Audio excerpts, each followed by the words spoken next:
नमस्कार। अनकही विथ राजेश के इस एपिसोड में एक बार फिर से आप सभी का स्वागत है। साथियों, हमारे इस YouTube चैनल पर सफलता के राही एपिसोड में आप अलग अलग ऐसे शख्सियतों से मुलाकात कर रहे हैं जो समाज में कुछ अलग काम कर रहे हैं और एक दूसरों के लिए प्रेरणा स्रोत बनने का काम कर रहे हैं। आज इसी श्रृंखला में हमारे साथ एक बहुत ही महत्वपूर्ण विषय पर चर्चा करने के लिए एक बहुत ही मशहूर महत्वपूर्ण शख्सियत हम सबके बीच में है। साथियों, मैं आपका परिचय आज अनिल द्विवेदी जी से करना चाहूंगा, जो पिछले 24 सालों से एजुकेशन के फील्ड में बच्चों को शिक्षा देने का काम कर रहे हैं, बच्चों के भविष्य को उज्जवल करने का काम कर रहे हैं। सर के पास पेरेंट्स के साथ काम करने का एक अच्छा खासा अनुभव है। सर ने बहुत सारे पेरेंट्स को काउंसलिंग किया है कि वे अपने बच्चों के सपनों को पूरा करने में कितना अच्छा योगदान दे सकते हैं। सर ने ऐसे बहुत सारे वेल नोन स्टूडेंट के इंस्टीट्यूट के साथ काम किया है जो बच्चों के लिए अच्छे तरीके से काम कर रहे हैं। सो मैं बिना किसी देरी के आप सबका परिचय कराता हूं अनिल द्विवेदी सर से। स्वागत है सर। नमस्कार श्रोतागण, और राजेश जी आपको बहुत बहुत बधाई।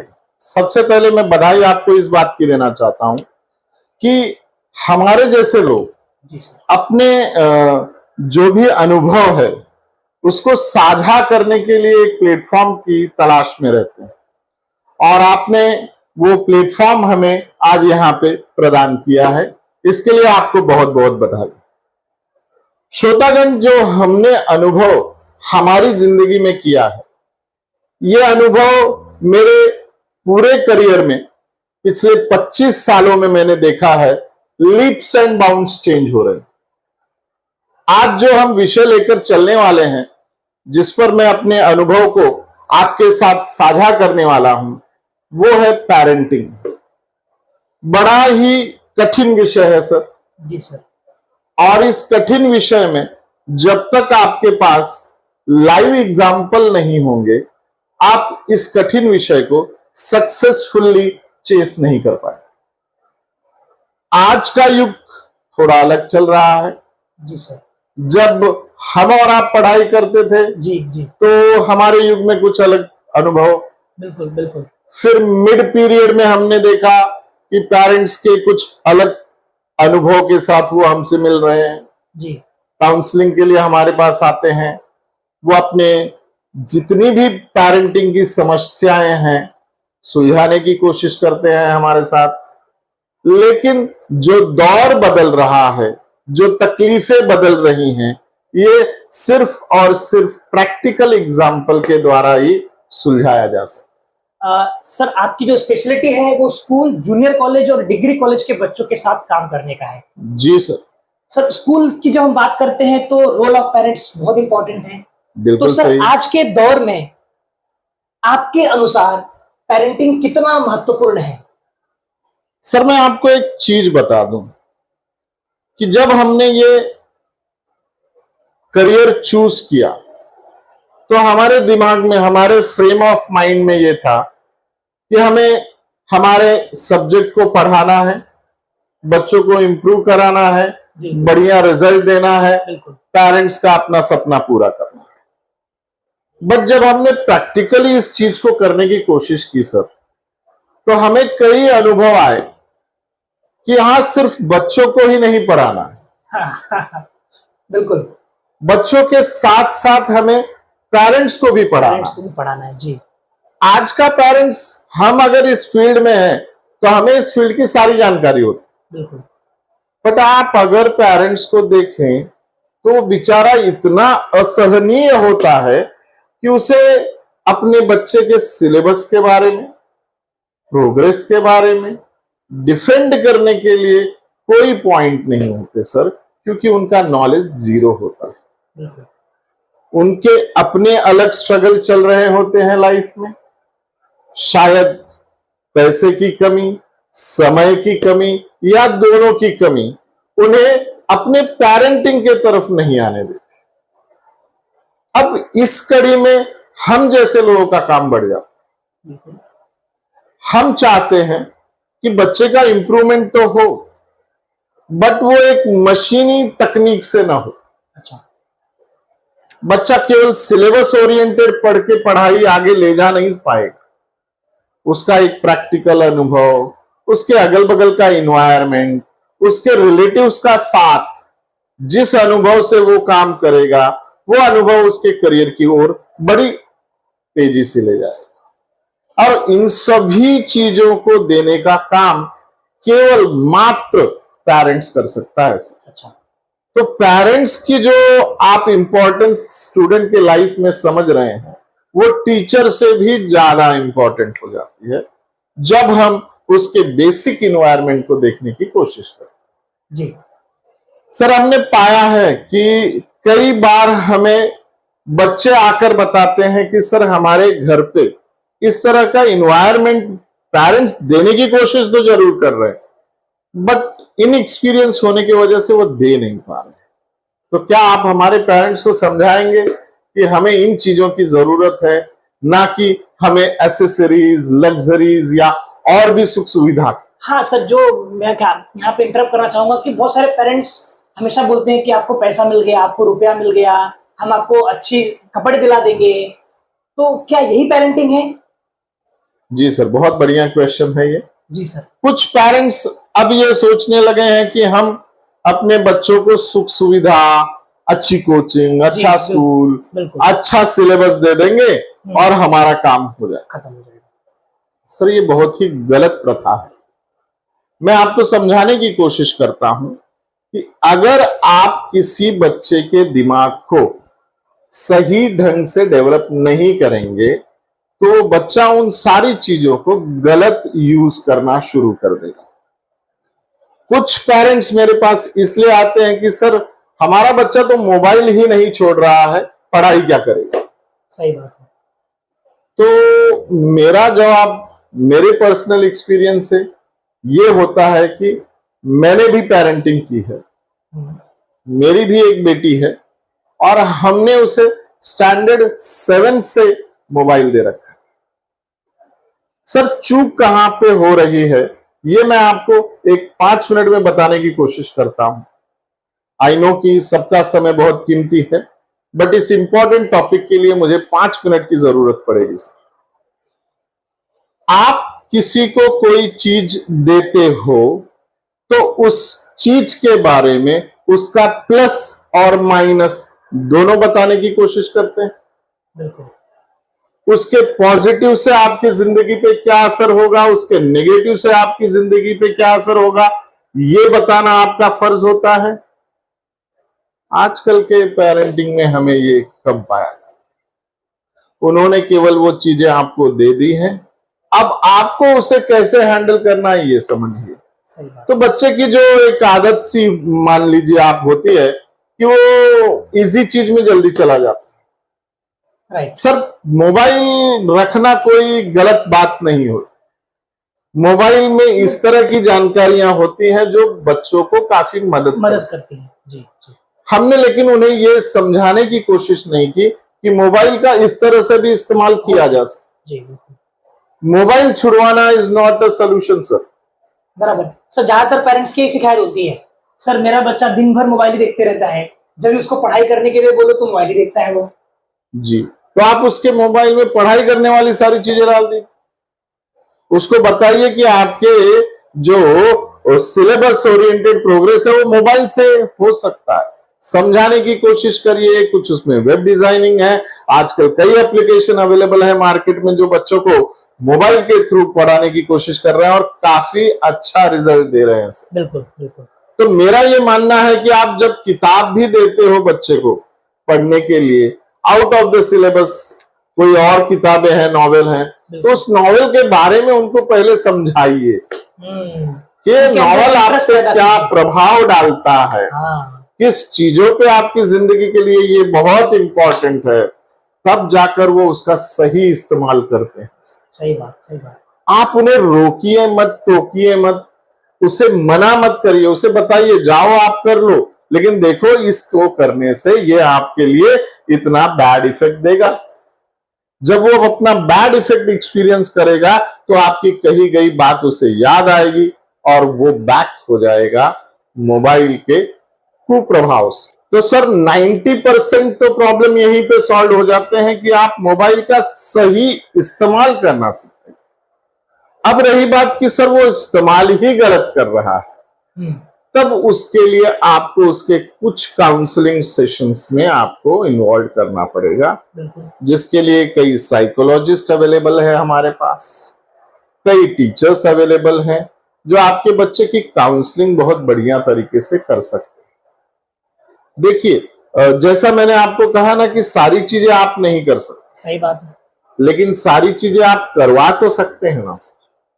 सही सोर्स आप पकड़िए और इन सही सोर्स से जब आप अपने बच्चों पर ये सारी चीजों का इफेक्ट करेंगे तो आपको आपके बच्चे का कम से कम पर्सनालिटी डेवलपमेंट में तो कोई प्रॉब्लम नहीं आएगा, ये मेरा अनुभव कहता है। मैंने एक और प्रॉब्लम पाई है बच्चों में सर जी, कि वो स्ट्रेस सहन नहीं कर पाते। हाँ ये बात भी बराबर है सर कि बच्चों के अंदर किस चीज का स्ट्रेस हो सकता है, उनको सिर्फ पढ़ाई करना है, बाकी तो कोई रिस्पॉन्सिबिलिटी के पास होती नहीं है, पर फिर भी देखा जाता है कि जो बच्चे हैं वो सबसे ज्यादा स्ट्रेस में रहते हैं। जी, इसके ऊपर सर आप बहुत बढ़िया आपने एग्जाम्पल लिया सर कि बच्चों को कुछ ज्यादा मेंटल प्रेशर नहीं होता, बिल्कुल दुनिया से लड़ना नहीं है, बिल्कुल अपने करियर को एकदम सेटल नहीं करना है, उसके लिए उनके पालकगण काफी एफर्ट ले रहे होते हैं, बट फिर भी वो बेचारे स्ट्रेस में कैसे आ जाए। सर इस पे थोड़ा सा एक ह्यूमरस थिंग है कि मुझे किसी टीचर ने कहा कि सर ये स्ट्रेस डिप्रेशन क्या होता है, हमारे घर पे तो इस तरह का नाम ले लेते थे तो हमारे माँ बाप तो ले पिटाई कर देते थे, कूटी ही डालते थे, तो काहे का डिप्रेशन और काहे का स्ट्रेस। सही बात है। लेकिन आजकल मैंने पाया है कि ये जो स्ट्रेस, डिप्रेशन, ये सारे शब्द, ये सारी परिस्थितियां कहीं ना कहीं उनके पालक द्वारा ही, पेरेंट द्वारा ही उन्हें समझाई जा रही। अब मैं नहीं जानता कि उनके घर में क्या इन्वायरमेंट है, सॉरी टू से, बट कुछ पालकगण इसके लिए जिम्मेदार हैं। बच्चे अपने दिमाग में उस इन्वायरमेंट का एक ऑर्बिट क्रिएट कर लेते हैं और वो उस ऑर्बिट से बाहर आने की कोशिश बिल्कुल नहीं करते, और जब उन्हें सोल्यूशन नहीं मिलता है, वो अपने आप को एक्सप्रेस नहीं कर पाते हैं किसी के सामने, तो वो डिप्रेशन में चले जाते हैं। अब डिप्रेशन का मैं सारा का सारा ठीकरा उनके पालक पर तो नहीं फोड़ना चाह रहा हूं, बट पालक अगर इन परिस्थितियों को ध्यान में रखते हुए पेरेंटिंग करें तो काफी हद तक ये सोल्यूशन उनके पास तैयार होगा। अब हमने कुछ चीजें देखी हैं कि कई हमें न्यूज मिलता है कि अरे उस बच्चे ने, मैं उस शब्द का इस्तेमाल अभी नहीं करना चाह रहा, तो वो बच्चा, एक छोटा सा बच्चा 8th standard, 10th standard, 11th standard का होता है और इतना बड़ा अपने जिंदगी का डिसीजन कैसे ले लेगा। सही बात। जब तक कि उसके दिमाग में इस तरह की बातें दिखाई नहीं गई होंगी, बताई नहीं गई होंगी, उसने सोचा नहीं होगा, तब तक वो इन सारे डिसीजंस को नहीं ले सकता। तो मेरा आप सभी पालकगण से ये रिक्वेस्ट है कि अपने बच्चों के लिए घर का इन्वायरमेंट साफ सुथरा, पॉजिटिव एंड एनर्जी से भरा रखें, ताकि वो हर सुबह अपने काम पे जा सके। ये पेरेंट्स के लिए, बच्चे वही आपके मोटिवेशन को, वही आपकी एनर्जी को कैरी कर सके, ताकि वो अपने काम में बिजी रहें, सिलेबस ओरिएंटेड काम जो कर रहे हैं, एकेडमिक ओरिएंटेड जो काम कर रहे हैं, उसमें सक्सेसफुल हो जाए। पेरेंटिंग आई नो कि बहुत बड़ा गहरा सब्जेक्ट है जी बिल्कुल सर, बट पेरेंटिंग के लिए कोई सिलेबस नहीं बना आज तक। बिल्कुल। उसका रीजन ये है कि depend upon person to person and time to time. हमने कहा कि हमारे समय में जो चल रहा था पेरेंटिंग, वो अलग ही एक तरीके का था, अलग तरीके का था।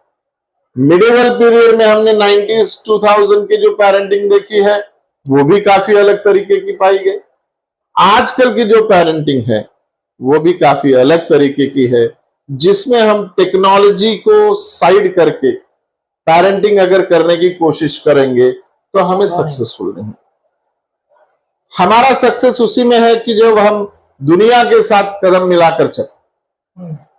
हम बच्चों को न टीवी देखने दें, न मोबाइल खेलने दें, न और कोई टेक्निकल चीजें उनके अगल बगल में रखें, ये भी अच्छी पेरेंटिंग नहीं है। सर इसमें मैं एक चीज और ऐड करना चाहूंगा कि ऐसा मेरा मानना है कि अगर आप बच्चों को मोबाइल से दूर रखते हो, टीवी से दूर रखते हो, तो उनका जो ओवरऑल पर्सनालिटी डेवलपमेंट है वो नहीं होगा और वो कहीं ना कहीं उनके स्ट्रेस का कारण बनेगा।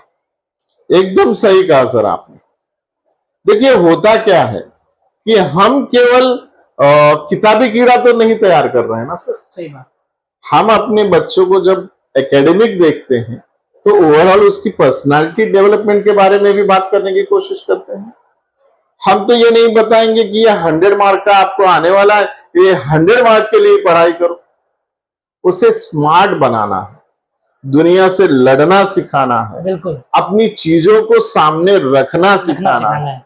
तो ये सब हम सिलेबस ओरिएंटेड स्टडी में नहीं ला सकते। इसी के लिए आपको अदर एक्टिविटी है, मोबाइल, आप कह सकते हैं कंप्यूटर, लैपटॉप, टेलीविजन, ये काफी मदद वाली चीजें भी हैं जो आपके पर्सनालिटी को डेवलप करते हैं। आप में क्या स्किल है ये जानना अगर है तो आपको इन्हीं तरह की एक्टिविटी में इन्वॉल्व होना पड़ेगा और तब जाके आप अपने पास कॉन्फिडेंस नाम का एक चीज ला पाए।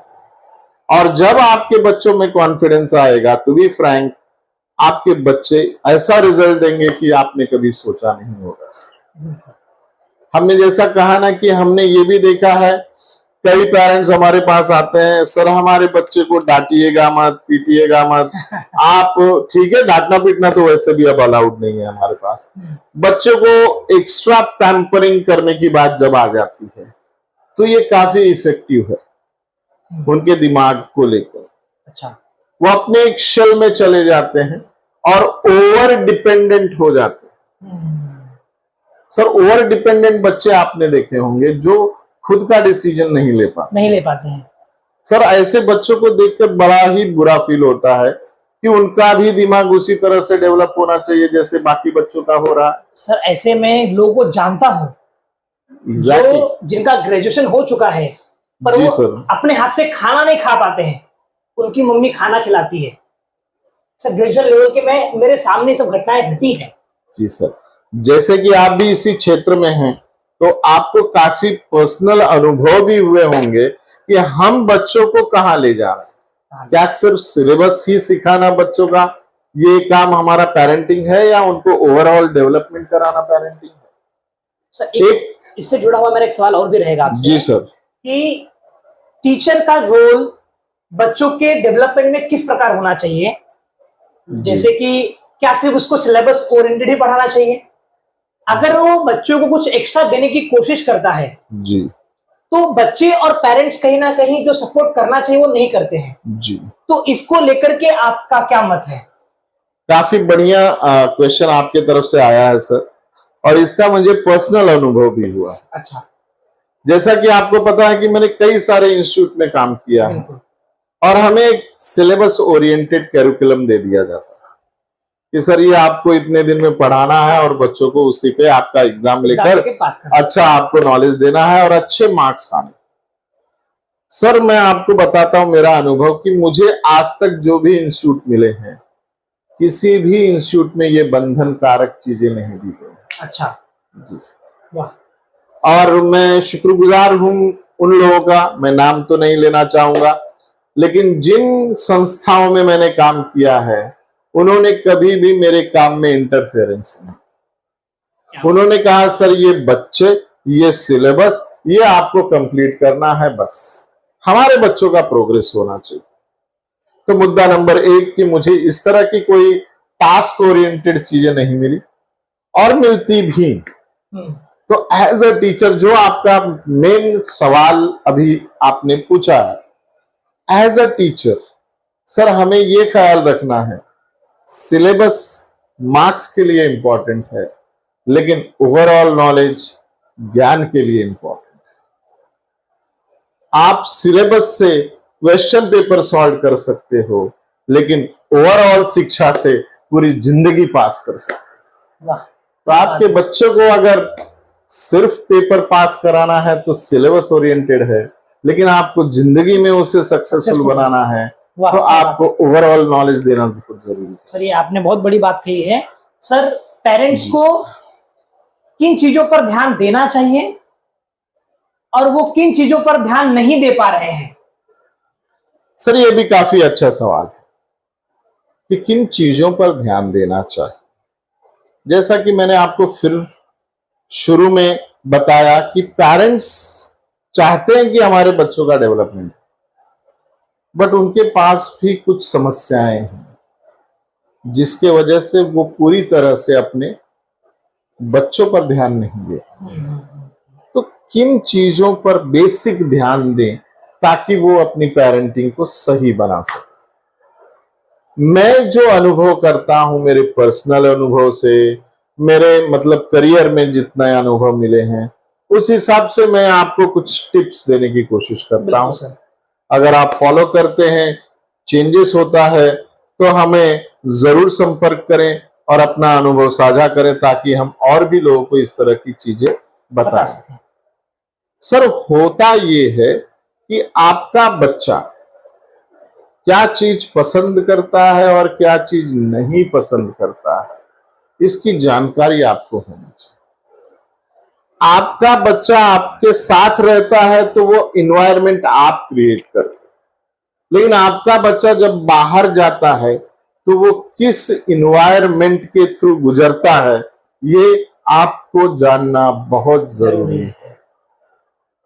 जैसा कि मैंने फिर कहना है कि काफी अच्छे लोगों के साथ मैंने काम किया है, उन्होंने हमें भी बताया है कि अनिल सर आप ध्यान दीजिएगा कि पेरेंट्स को अपने बच्चों के दोस्तों के बारे में जानकारी होनी चाहिए।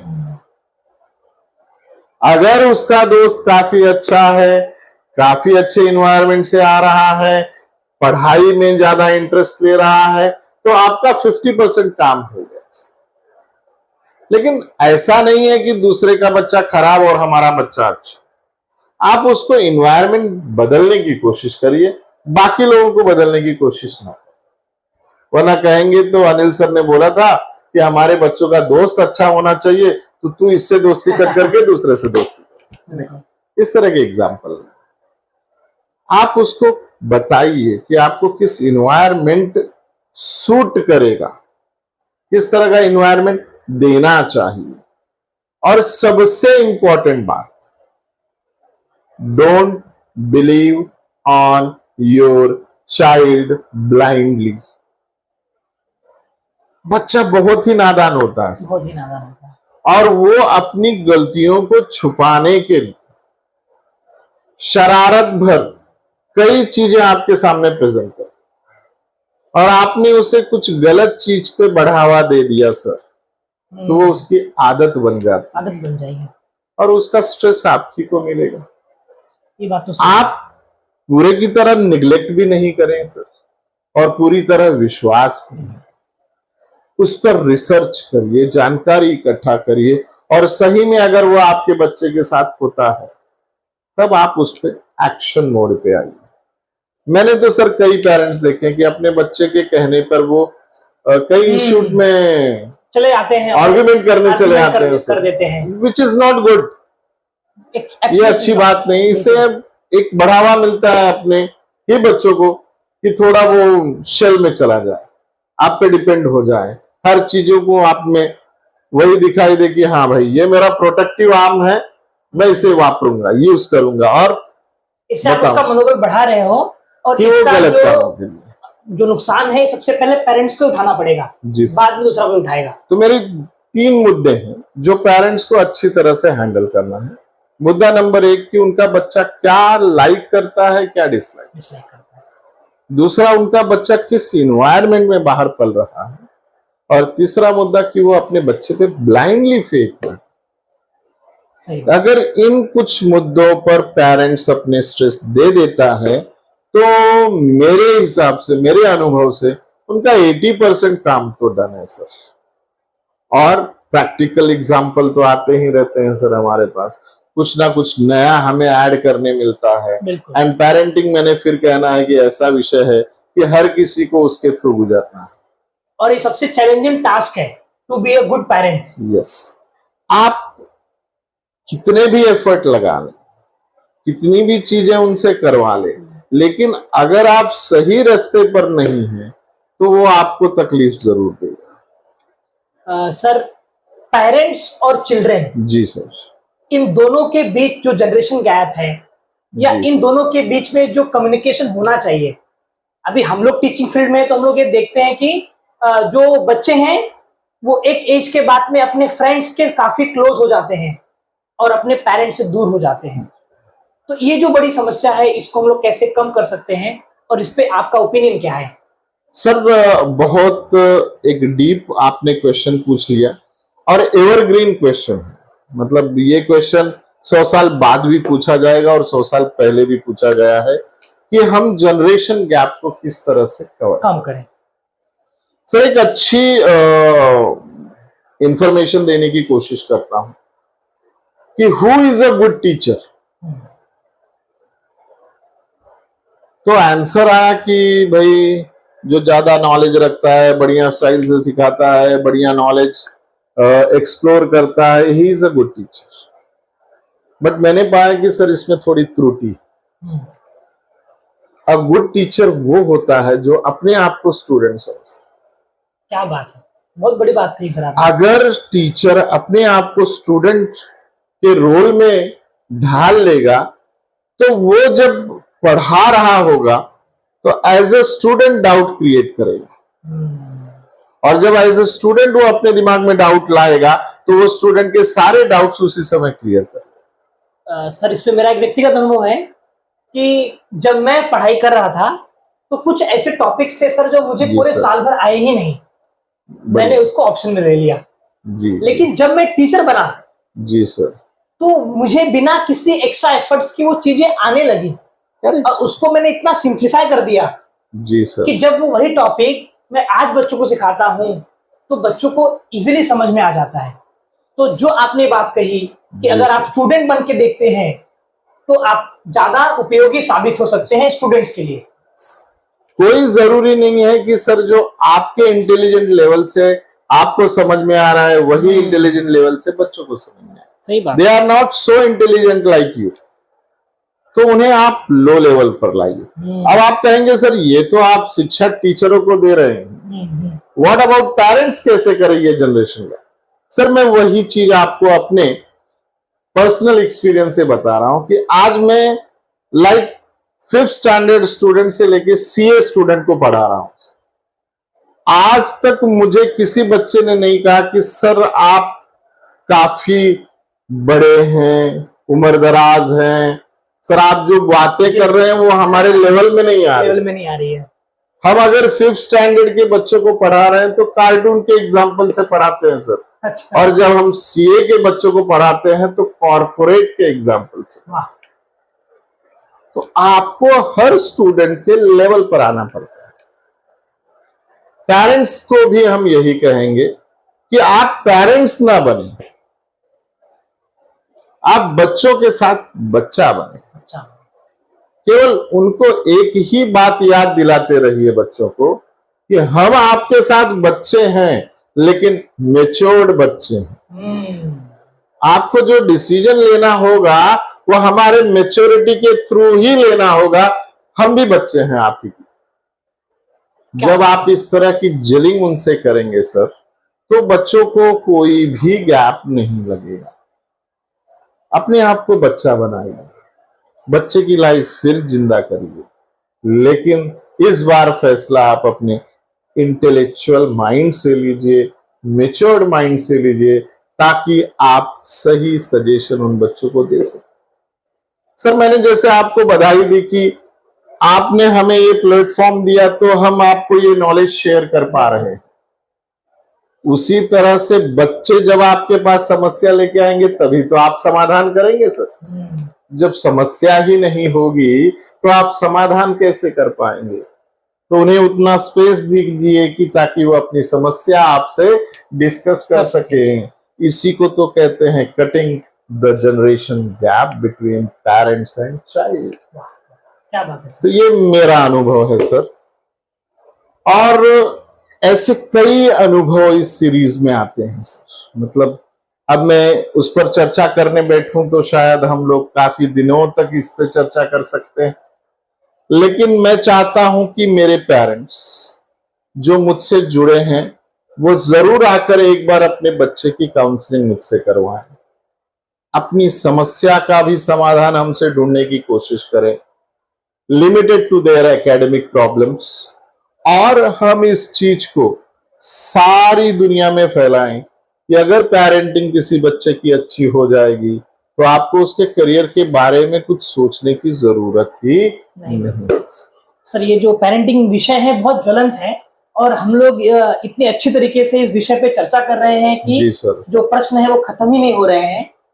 बहुत तो बढ़िया। आप अगर आपसे कोई काउंसलिंग करवाना चाहता है तो आपकी उपलब्धता कहाँ पर और कैसे हो सकती है, कैसे लोग आपसे अप्रोच कर सकते हैं काउंसलिंग के लिए? ये भी एक इम्पोर्टेंट क्वेश्चन है आपके इंटरव्यू का। मैं ये बताना चाहता हूं कि जैसे कि आप अपने पेरेंटिंग को लेकर टेंशन में हैं, किस तरह की पेरेंटिंग की जाए, किस तरह के लोगों से इसके लिए मिला जाए, किन लोगों से हम चर्चा करके अपनी समस्या का समाधान पा सकें, इसके लिए आपको अगर मुझे अप्रोच करना होगा तो आई एम अवेलेबल। आप डिस्क्रिप्शन बॉक्स में आपका कॉन्टैक्ट नंबर या कुछ भी जिससे हम आपको कम्युनिकेट कर सकें, उस तरह की चीजें आप हमें इस चैनल के थ्रू भी दे सकते हैं सर। ये चैनल आपके द्वारा पूर्णतः समर्पित है हर एक पेरेंट्स की मदद करने के लिए। दूसरा, जो लोग मुझे पर्सनली जानते हैं वो आप मुझे पर्सनली अपॉइंटमेंट लेकर मिल सकते हैं। मेरे पालकगण तो हमेशा मेरे साथ अवेलेबल है, तो उनके लिए तो अपॉइंटमेंट की मुझे कोई जरूरत ही नहीं है सर। बट हम इस चैनल के माध्यम से इस ज्वलंत विषय पर जो अग्नि धधक रही है पेरेंटिंग की, उस पर पानी डालने का काम आप ही के चैनल के थ्रू करना चाहेंगे। तो जिस तरह से आपने उनको कम्युनिकेट किया है वो आपको कम्युनिकेट कर सकते हैं, हमें कम्युनिकेट कर सकते हैं, और उनकी समस्या का समाधान तो है। दुनिया में इम्पॉसिबल चीज इसलिए नहीं है क्योंकि impossible is itself I am possible. बिल्कुल सर, ये तो कई लोगों ने आपको बताया होगा, इसे भूलना नहीं है। बस मैं इतनी ही रिक्वेस्ट कर सकता हूँ। सर भी हम लोग अपने इस पॉडकास्ट के अंतिम चरण में चलते हैं। जी जी। और सर आपका जो पूरा कार्य क्षेत्र रहा है वो बच्चों के साथ, युवाओं के साथ रहा है, तो आप अंत में सभी युवा पीढ़ी को क्या मैसेज देना चाहेंगे? जी सर, काफी चीजें हैं बताने के लिए। युवा पीढ़ी सबसे पहले तो अपनी एनर्जी कंजर्व करे। आज मैंने जो देखा है युवा पीढ़ी के साथ, समस्या ये है कि वो अपनी एनर्जी को फेल कर रहे, अपनी एनर्जी कहीं और चीजों पे लगा रहे हैं जो नॉन प्रोडक्टिव है। जैसे कि हम आपको कहें आपके जीवन में सर एक रेशो बना लीजिए, वो रेशो है 70:30। अब ये 70:30 क्या जी? आप 70% अपने दिन का काम प्रोडक्टिव चीजों के लिए लगाएं और 30% आपके दिन का समय नॉन प्रोडक्टिव चीजों के लिए लगाएं। जिस दिन हमारा युवा इस 70-30 रेशो में आ जाएगा, उस समय हम अपने देश को कहीं और पाएंगे, काफी ऊंचाई पर ले जाएंगे, और ये सिर्फ और सिर्फ हमारे युवा ही कर सकते हैं। तो उनसे एक ही रिक्वेस्ट है कि अपनी जो एनर्जी है उसको सही जगह पर इस्तेमाल करें, उसका वेस्टेज ना होने दें। गलत जगह पर अपने एनर्जी का इस्तेमाल करना भी आपके करियर को बर्बाद करता है। तो आप हमेशा याद रखें 70:30 ratio, 74 productive work and 34 non productive work. क्या बात है सर। तो सर आपसे बात करके बहुत ही हमें मजा आया, बहुत सारी नई नई चीजें आपसे सीखने के लिए मिला, और मुझे ऐसा लग रहा है कि ये पॉडकास्ट चलते ही रहना चाहिए, परंतु समय की कुछ सीमाएं हैं और सीमाओं को लागना नहीं चाहिए। तो सर एक लास्ट में आप रिक्वेस्ट कर दीजिए कि सभी लोग अनकही विद राजेश को सब्सक्राइब करें। श्रोतागण, अगर आपको हमारे विषय की जो चर्चा है वो काफी अच्छी लगी हुई हो तो आप अनकही विथ राजेश चैनल को सब्सक्राइब करें, बेल आइकन प्रेस करें और काफी लोगों से शेयर करें, क्योंकि जिंदगी में मोड़ लाने के लिए सिर्फ एक ही टर्निंग पॉइंट काफी है और आप किसी की जिंदगी चेंज कर सकते हैं। उसके लिए इस सारी चीजों को शेयर करिएगा। मैं बहुत बहुत बधाई देना चाहता हूं राजेश जी को, जो इस तरह के माध्यम से काफी पेरेंट्स, काफी लोगों की समस्याओं को वो समाधान कारक सलूशन दे सक रहे हैं। बहुत बहुत धन्यवाद सर, और काफी अच्छा लगा। मैं इन सारी चर्चाओं में जुड़ना चाहता था पहले से भी, और आपने जो मुझे मौका दिया उसके लिए आप बधाई के पात्र हैं सर। धन्यवाद सर। दूसरी बात कि और भी कई विषयों पर अगर हम चर्चा करना चाहेंगे तो आप ही के चैनल के माध्यम से हम अपने श्रोतागण से जुड़े रहेंगे। बहुत बहुत धन्यवाद आप सभी को। All the best from my side. धन्यवाद। Thank you. Take care. धन्यवाद सर। सर से चर्चा करने के बाद आप लोग के लिए मैं एक अनाउंसमेंट और करना चाहता हूं कि ये सर के साथ हमारी चर्चा जारी रहेगी।